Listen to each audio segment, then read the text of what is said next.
Melyssa Ford and Joe Budden are firing off some wild shots at each other, with extra shade being tossed in from cast members like Mona. So let's break down every layer of shade that's been thrown.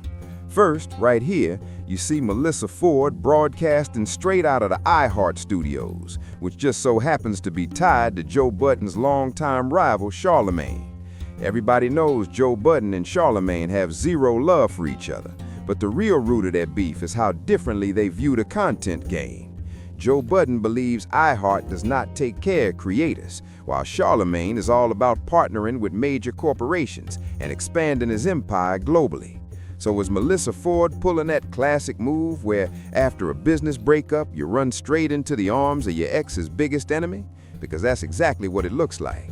And remember when Mandy left the Joe Budden network, she did almost the same thing, framing Joe as someone who couldn't run a network, then aligning herself with and hyping up Charlamagne's Black Effect network.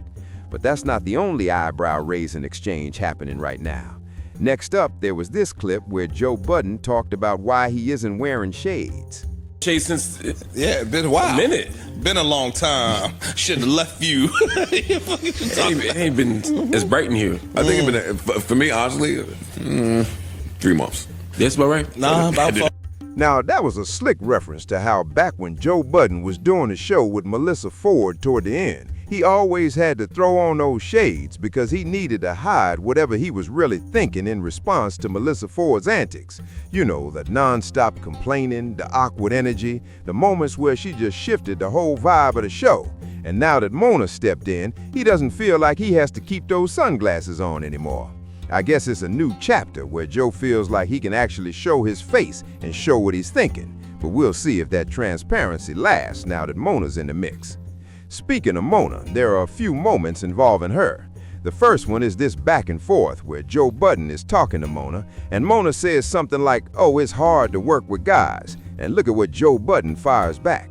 Hard behind a bunch of men, yo. It's so hard, like, I thought I was a man. Don't sue. Whatever you do, don't sue. We don't care how you feel. All right.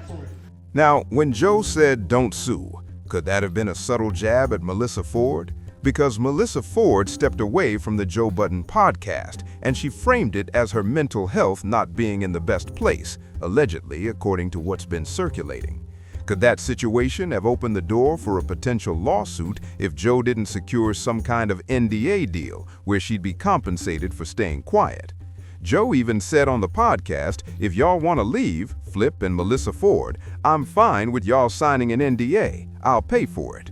And let's remember, Joe has also hinted at another lawsuit on the Joe Budden network involving a confused former co-host who actually took him to court over something that happened on air. Now, look at Mona. She's already using language very similar to Melyssa's old talking points about how difficult it is to work with men. When Melyssa first joined the show, she was like, "I'm a guy's girl. I'm one of the guys." But the longer she stayed, the more she shifted into, "There's too much testosterone in here. It's not like Hollywood Unlocked." If Melyssa gave a blueprint for how a new female co-host might react, Mona's already walking down that same path just a few episodes in.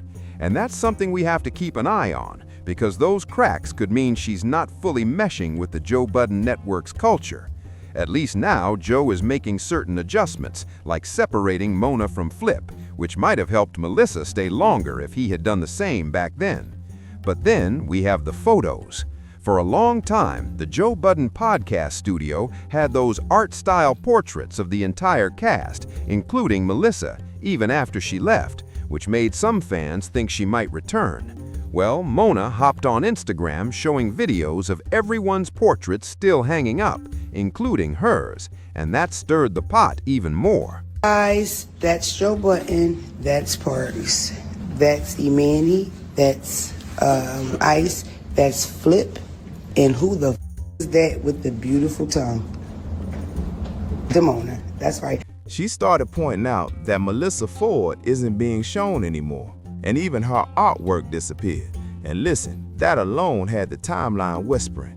Now, you could say this is just a bunch of random moves or people acting without thinking, just vibing through chaos like it's nothing. It's vibes, right? But girl, I'm not buying that for a second.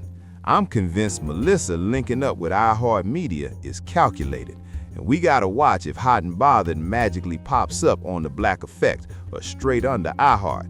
And truthfully, they've got the numbers to fit on the Black Effect easily. When you look at how tiny something like Mandy's Selective Ignorance is numbers-wise, yet it's on the network while Melyssa's not, it really speaks volumes. So honestly, I wouldn't be shocked if Melyssa lands on iHeart or the Black Effect sooner rather than later. Either that, or she's pulling all of this just to poke Joe in the ribs. And this right here is why leaving the Joe Budden network or any big machine can turn into a messy gamble. It's not even about Joe specifically. Walking away from a major platform can make your whole operation look rough. Like, hold up, look at this Melyssa Ford situation. I put her new setup on Twitter and people were dragging her look instantly.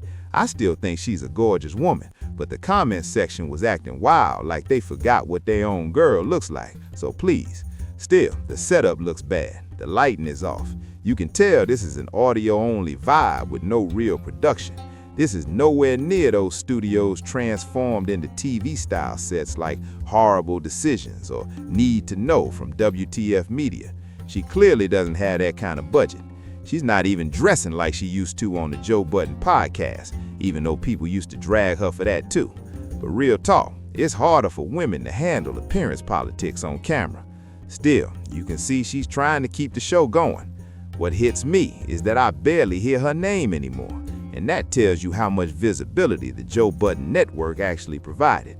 It's not just the show, it's the hardcore fan base, the Twitter Spaces crowd that lives for the drama, the Reddit communities that rack up hundreds of thousands of views and posts. When you step out of that ecosystem, like it or not, you fade into the background and people only mention you in connection to the Joe Budden show. And whatever you say afterward never hits the algorithm the same way. But tell me what you think is going on with all these strange moves. They're clearly in a quiet war, and I'm just here documenting the battlefield because the pod wars are real. Everybody is firing shots right now, and we'll see if the beds people made in 2025 are the same ones they can survive in come 2026. Will they stay in that bed? Will they regret building it? Will Melyssa get her peace of mind but lose the spotlight that kept her name alive?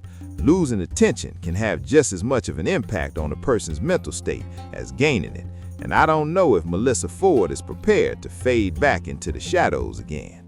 A lot of the people who swear they team Melyssa and claim they can't stand Joe Budden were really only tuned into Melyssa because she was sitting at that Joe Budden table. And listen, I see y'all in my comments every day. And the wild part is, I never see y'all hyping up Hot and Bothered. Never hear y'all saying how fire the episodes are. Y'all just show up to complain about how Joe is the villain. Y'all don't be in her comment section supporting her. Y'all don't watch the episodes, nothing. The only time y'all pop out is when you're trying to clown the Joe Budden culture. Go uplift that woman for real. Stop whining about people covering the story or saying, oh, everyone's hating on Melyssa, y'all won't let her live.